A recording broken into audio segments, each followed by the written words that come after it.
ઓમ ભગવતે વાસુદેવાય નમઃ. ભાગવત કથા સ્કંદ ત્રીજો, ત્રીજા સ્કંદનો 19મો અધ્યાય. 19મો અધ્યાય એ ખાસ કરીને હિરણ્યાક્ષનો વધ એના વિશે વાત કરે છે. આપણે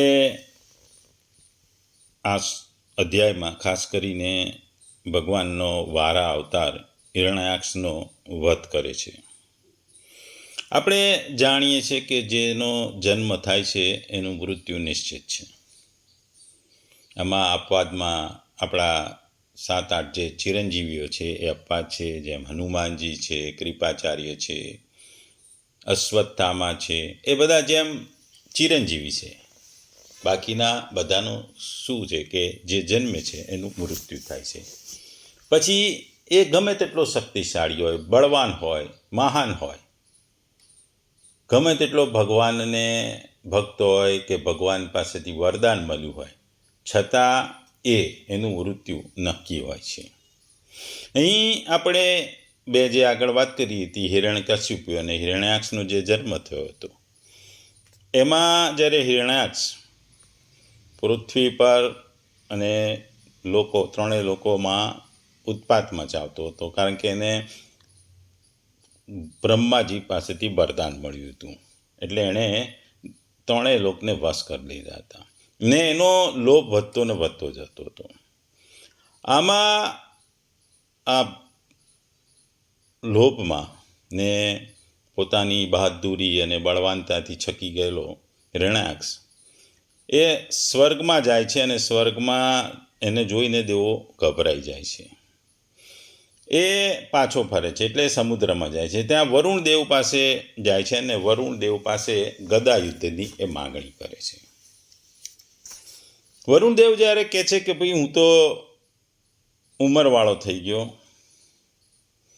એટલે કે તારે મારા જેવા ઉંમરવાળા જોડે યુદ્ધ કરવા કરતાં તું ભગવાન હરિ પાસે જા, અને શ્રી હરિ આ તારી ઈચ્છાઓને પૂર્ણ કરવા એ તારી સાથે યુદ્ધ કરશે. વરુણ પાસેથી નીકળી હિરણ્યાક્ષ શ્રી હરિને શોધવા નીકળ્યો. તેણે નારદજી પાસેથી જાણ્યું કે શ્રી હરિ તો રસ્તાલમાં પૃથ્વીનો ઉદ્ધાર કરવા ગયા છે. એટલે એ ત્યાં પહોંચ્યો.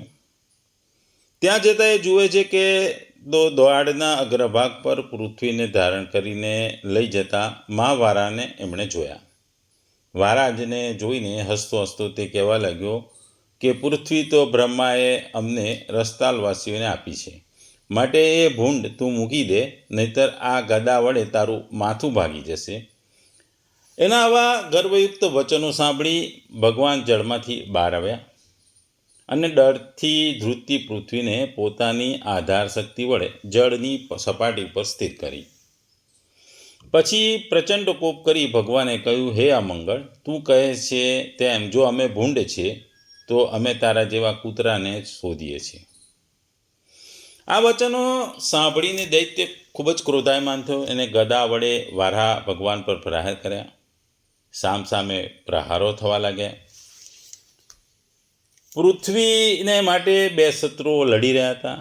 માયા વડે વારા ધારણ કરનાર યજ્ઞ પુરુષનું યુદ્ધ જોવા બ્રહ્મા અને ઋષિઓ પણ આવ્યા. બ્રહ્માએ દૈત્યોનું પરાક્રમ જોયું એટલે વારા ભગવાનને કહેવા લાગ્યા, હે અચ્યુત, આપ આ દુષ્ટ દૈત્યને રમાડી રહ્યા છો એ આપના માટે નવાઈ નથી. પણ સંધ્યા વેળા દૈત્યોની જે શક્તિ વધી જાય છે, એ પહેલાં જ જો તમે એમનો નાશ કરશો તો તમને ફાયદો થશે અને પૃથ્વીને પણ ફાયદો થશે. બ્રહ્માજીના આવા વચનો સાંભળીને ભગવાન તો હસ્યા. તેવામાં દૈત્યએ ગદાવડ ફેરવીને ભગવાન પર છૂટી ફેંકી. ભગવાને એ ગદાને પકડી લીધી અને દૈત્યને પાછી આપવા માંડી. દૈત્યએ તે લીધી નહીં, પણ ત્રિશૂળ ઉપાડ્યું અને આસુરી માયા ઉત્પન્ન કરી. ભગવાને સુદર્શન ચક્ર છોડી બધી આ માયાઓનો નાશ કર્યો. છેલ્લે દ્વંદ્વ યુદ્ધ શરૂ થયું. ભગવાને દૈત્યના કાનના મૂળ ભાગમાં મુઠ્ઠીનો પ્રહાર કર્યો અને દૈત્યને ચક્કર ખાઈ પડી ગયો અને મૃત્યુ પામ્યો. દેવો પ્રસન્ન થયા અને સ્તુતિ કરવા લાગ્યા.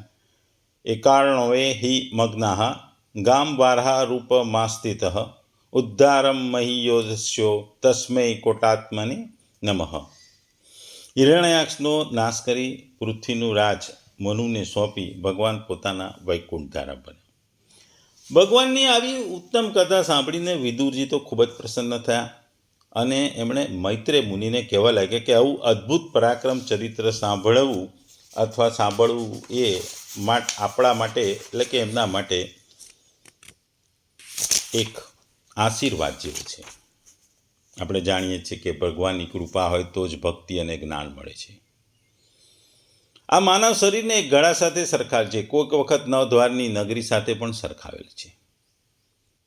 પુરંજનની કથા આગળ જ્યારે આવશે, આ નવદ્વારો અને એના શરીરના છિદ્રો છે.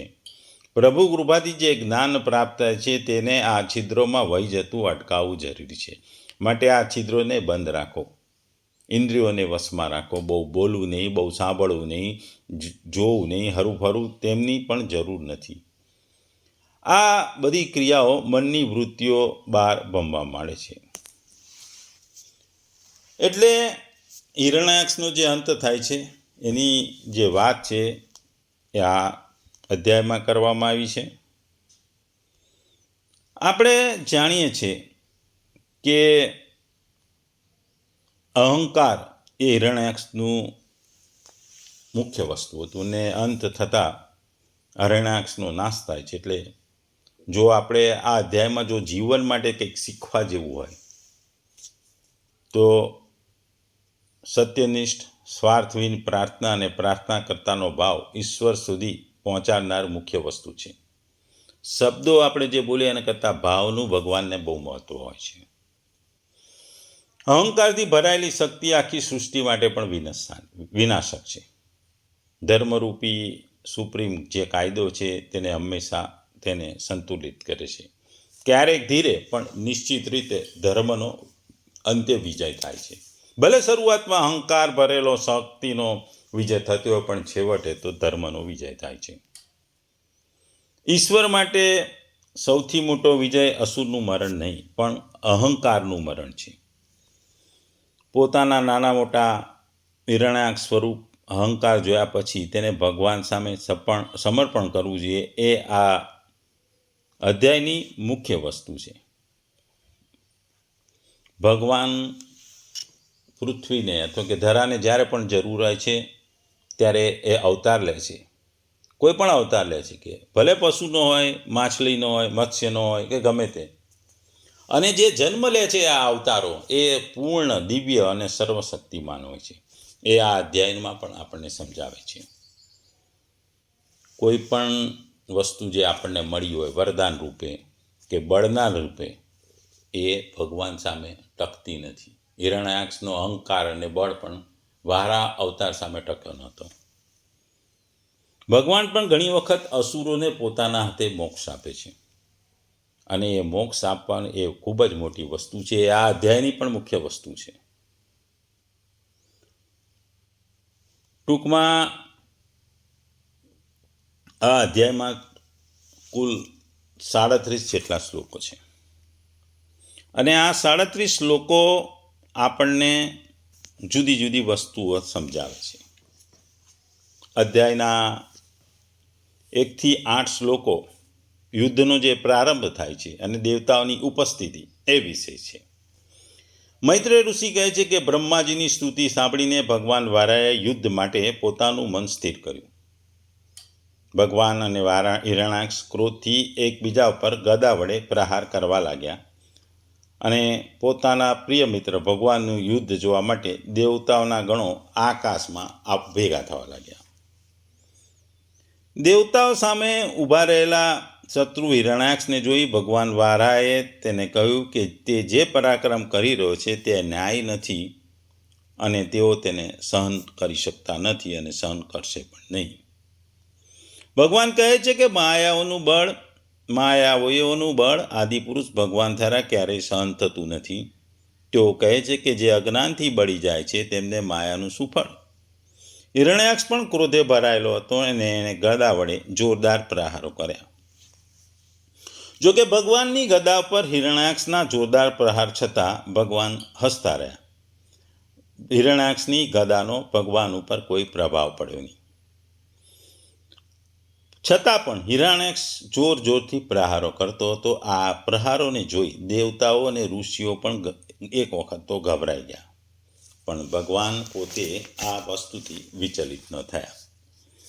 તેમણે સહેલાઈથી બીજી ગદા પકડી અને હિરણ્યાક્ષ સાથે યુદ્ધ કરવા માંડ્યું. પછી બીજો ભાગ આવે છે જે 9 થી 22 શ્લોકો છે. એમાં ભીષણ પ્રહારો એટલે કે ભગવાન અને હિરણ્યાક્ષનું યુદ્ધ, અને બંને વચ્ચે જે માયાવી શક્તિનો જે ઉપયોગ થાય છે એની વાત કરવામાં આવી છે. ભગવાન વારાએ નક્કી કર્યું કે તેઓ હવે આ અસુરનો વધ કરશે. તેમણે પોતાનું ભયંકર સ્વરૂપ ધારણ કર્યું. હિરણ્યાક્ષે ફરી એકવાર ભગવાન ઉપર જોરદાર પ્રહાર કર્યો, પણ ભગવાને એ પ્રહારને ટાળી દીધો કે ખાળી દીધો. હિરણ્યાક્ષે પછી પોતાના ત્રિશૂળ ફેંક્યા જે આકાશને પ્રકાશિત કરતો હતો. ભગવાને પોતાના સુદર્શન ચક્રથી તે ત્રિશૂળના 100 ટુકડા કરી દીધા. પછી અસુરે બાણોની વર્ષા કરી, જેનો જવાબ ભગવાને પણ પોતાના બાણોથી આપ્યા. જ્યારે તેઓ નિયમિત શસ્ત્રો નિષ્ફળ ગયા ત્યારે હિરણ્યાક્ષે આસુરી માયા એટલે કે અંધકારમય જાદુનો ઉપયોગ કર્યો.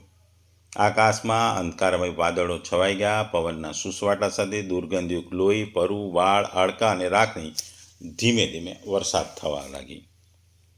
અસંખ્ય ડાકણો દેખાવા લાગી, જેઓ ત્રિશૂળ લઈને ગર્જના કરતી હતી. પ્રચંડ અવાજ સાથે ભૂતો અને પ્રેતોની સેના દેખાવા લાગી. આ ભયાનક માયા જોઈને બધા દેવતાઓ અત્યંત ગભરાઈ ગયા અને ડરી ગયા. જ્યારે દેવતાઓ ગભરાઈ ગયા ત્યારે ભગવાને તેમની સામે જોયું અને હસ્યા, અને પછી સર્વશક્તિમાન ભગવાને તે ભયંકર માયાને નષ્ટ કરવા માટે પોતાનું સુદર્શન ચક્રનું સ્મરણ કર્યું, અને માયા, આ બધી જ માયા જે હિરણ્યાક્ષ દ્વારા બનાવવામાં આવી હતી એ તરત જ અદૃશ્ય થઈ ગઈ, દૂર થઈ ગઈ. પછી જે 23 માંથી 27 શ્લોક છે જેમાં હિરણ્યાક્ષનો અંત થાય છે એની વાત કરવામાં આવી છે. માયા જેવી નષ્ટ થાય છે તે હિરણ્યાક્ષ અચાનક ભગવાન તરફ ધસી આવ્યો. ગદા લઈને પ્રહાર કરવાનો પ્રયાસ કર્યો, પરંતુ ભગવાને તેને એક ક્ષણની પણ તક ન આપી. તેમણે પોતાના અમોદ પગના પંજાથી હિરણ્યાક્ષની દાઢી એટલે કપાલ ઉપર પ્રહાર કર્યો.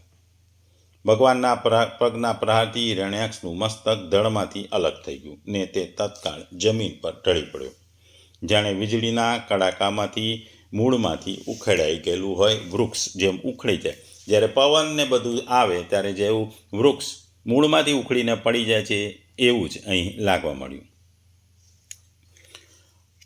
હિરણ્યાક્ષ જેવો મૃત્યુ પામ્યો, પણ હિરણ્યાક્ષનું શરીર એક પર્વત જેટલું વિશાળ હતું. તેનું મસ્તક અને ગદા તૂટેલા હતા. તેનું શરીર અદ્ભુત રીતે તેજસ્વી હતું, કારણ કે તેના શરીરનો સ્પર્શ ભગવાનના પવિત્ર પગ દ્વારા થયો હતો. આથી તે ભગવાનના જ પરમધામમાંથી પતન પામ્યો હોવાથી અંતિમ સમયે તેના મનમાં ભગવાનનું જ ધ્યાન હતું અને ભગવાનનું જ સ્મરણ હતું. પછી જે 28 માંથી 37 શ્લોક છે જેમાં દેવતાઓ દ્વારા સ્તુતિ અને ફળશ્રુતિ કરવામાં આવે છે. હિરણ્યાક્ષના મૃત્યુ પછી દેવતાઓને બ્રહ્માજીએ ભગવાનના વારા પર પુષ્પોની વર્ષા કરી અને આનંદપૂર્વક ભગવાનની સ્તુતિ પણ કરી. તેમણે ભગવાનની શક્તિ અને જગતની રક્ષા કરવા બદલ તેમની પ્રશંસા કરી. ભગવાન જેમ આ રીતે પોતાના શત્રુનો વધ કર્યો અને પૃથ્વીને પાપો અને અંધકાર અને એમાંથી દૂર કરાવી, તેઓ બધા દેવતાઓ દ્વારા પૂજાયા. પછી પોતાના પરમધામ તરફ ફળ્યા. મૈત્રેય ઋષિએ વિદુરને કહ્યું કે આ ભગવાને કરેલું એક મહાન આશ્ચર્યજનક પરાક્રમ હતું. ભગવાન ક્યારેય પોતાનું સ્વરૂપ બદલતા નથી, છતાં લીલાઓ કરવા માટે માનવ જેવું વર્તન કરે છે. પછી મૈત્રેય ઋષિ અંતમાં કહે છે કે જે કોઈ આશ્ચર્ય કથાનું શ્રવણ કરે છે, ગાન કરે છે અથવા તેમાં આનંદ લે છે, તે તુરંત બધા પાપોના ફળમાંથી મુક્ત થાય છે, પછી ભલે એ બ્રહ્મ હત્યા એટલે કે બ્રાહ્મણની હત્યા જેવું ઘોર પાપ કર્યું હોય. આમ 37 શ્લોકોના પતવા સાથે આખું આ અધ્યાય પૂરો થાય છે. આ અધ્યાય આપણે જોયું એમ શરૂઆતથી હિરણ્યાક્ષના ગમન અને ભગવાનનું પૃથ્વી ઉદ્ધારણ, પછી હિરણ્યાક્ષની મસ્કરી અને અપમાન, પછી બે વચ્ચે યુદ્ધનો પ્રારંભ, બે વચ્ચે અદ્ભુત યુદ્ધ કૌશલ્યો, અને ભગવાને યુદ્ધ લંબાવ્યું અને છેલ્લે હિરણ્યાક્ષનો અંત કર્યો. આ હિરણ્યાક્ષને અંતથી પછી દેવતાઓ જે સ્તુતિ કરે છે એની વાત કરાવી છે. આ શ્લોક ખાસ કરીને 38મો એક ખૂબ જ છે. ત્યાં લખવામાં આવ્યું છે કે આ તમારું ભારા શરીર પશુનું નથી, એ તો સચ્ચિદાનંદમય છે. તમે ફક્ત ભક્તોને આનંદ આપવા માટે અને દુષ્ટોને નાશ કરવા માટે આવા રૂપનું ધારણ કરે છે. જ્યારે બે વચ્ચે જ્યારે યુદ્ધ થાય છે ત્યારે બંને હવામાં આકાશમાં પણ લડે છે, પૃથ્વી પર પણ લડે છે, પાણીમાં ડૂબકી મારીને પણ લડે છે. હિરણ્યાક્ષે લગભગ તમામ પ્રકારના માયાવી અસ્ત્રો છોડ્યા હતા, જેવા અગ્નિ, વાયુ, વરુણાસ્ત્ર, નાગ વગેરે, પણ ભગવાને આ તમામ પ્રકારના અસ્ત્રોને નિષ્ફળ બનાવ્યા હતા. બંને વચ્ચે પછી ગદા યુદ્ધ થાય છે, મુષ્ટિ યુદ્ધ થાય છે. ભગવાને આ યુદ્ધ જો ટૂંક જ સમયમાં પતાવી દે એવું હતું, છતાં આ યુદ્ધ એમણે થોડું લંબાવ્યું હતું, કારણ કે એ માગતા હતા કે દેવતાઓ પણ ભગવાનની આ લીલાને જુએ, કારણ કે આવો અવસર વારંવાર આવતો નથી. જ્યારે હિરણ્યાક્ષનો અંત થાય છે, જે ભગવાને પોતાની ગદાથી હિરણ્યાક્ષને છાતી પર એવો પ્રહાર કર્યો હતો કે એના મોઢામાંથી લોહીની ધારાઓ વહી ગઈ હતી. એ જ્યારે પૃથ્વી પર અટકાયો હતો ત્યારે એનું શરીર 100 યોજન જેટલું લાંબુ ફેલાયું હતું, એવું પણ ઘણા શાસ્ત્રોમાં કહેવામાં આવ્યું છે. ટૂંકમાં આ અધ્યાય જે હિરણ્યાક્ષનો વધ છે એના ઉપર છે. અને આ અધ્યાય આપણને ઘણું બધું શીખવે છે. આપણે જાણીએ છીએ કે કોઈ પણ વસ્તુ હોય એનો અંત થાય છે. આપણે જાણીએ છીએ કે ભગવાન પોતે મહાન છે, છતાં એ બ્રહ્માજીના વચનો સાંભળે છે.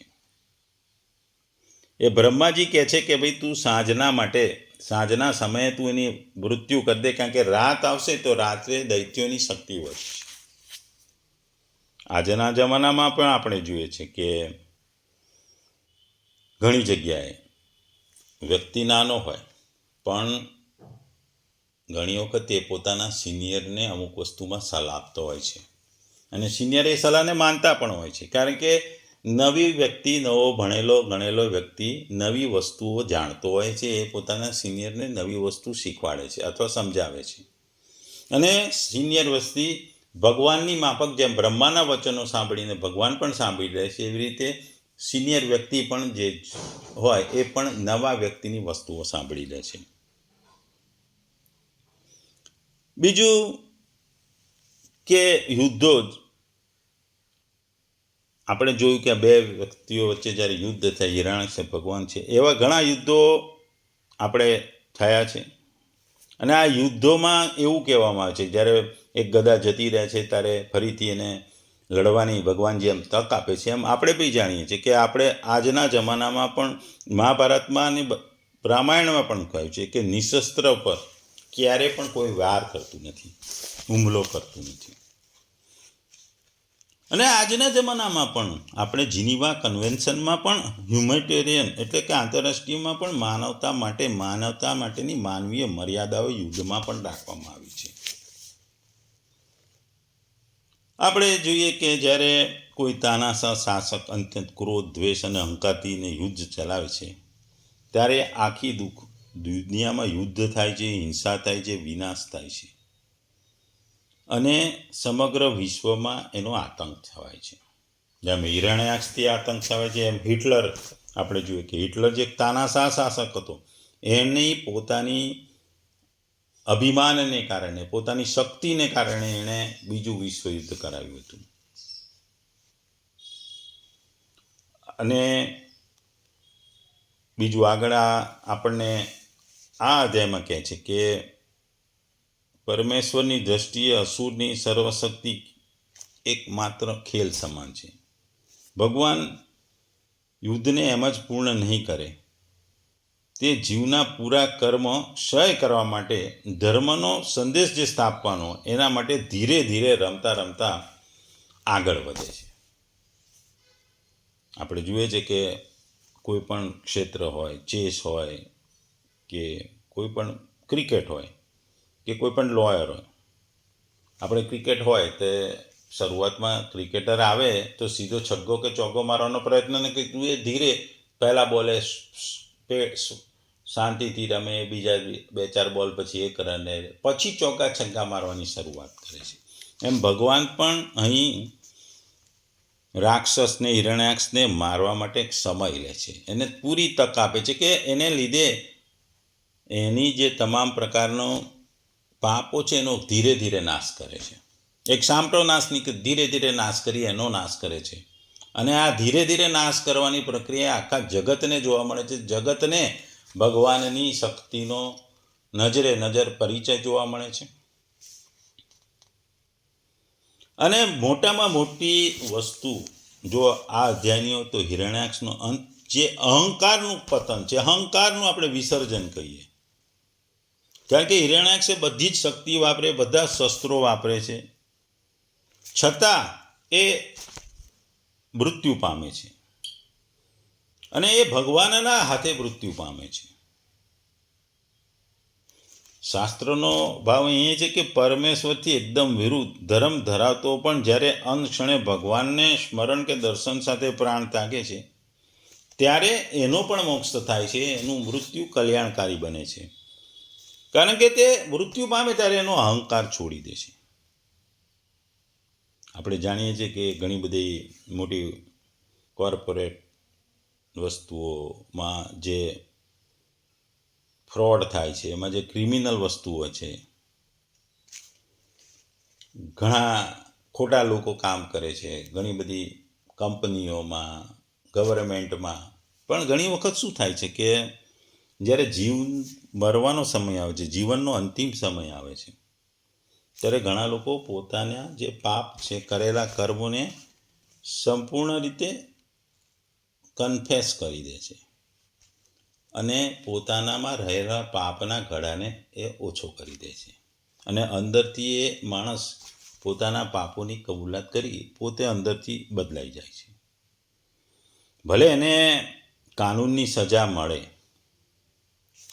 કાનૂન આગળ એ ભલે ગુનેગાર બને, કાનૂન આગળ એ ગુનેગાર બને, ગુનાની સજા મળે, પણ એના અંતરાત્મા પોતાએ આ વસ્તુને, પોતાના કરેલા ખોટા કામોને કબૂલીને એ પોતે પોતાના હૃદયમાં એ શુદ્ધતા લાવે છે અને એ પોતે મનથી અને પોતાના શરીરમાં એ શુદ્ધ થઈ જાય છે. ભલે સમાજ આગળ કે કાયદા આગળ એ ગુનેગાર છે.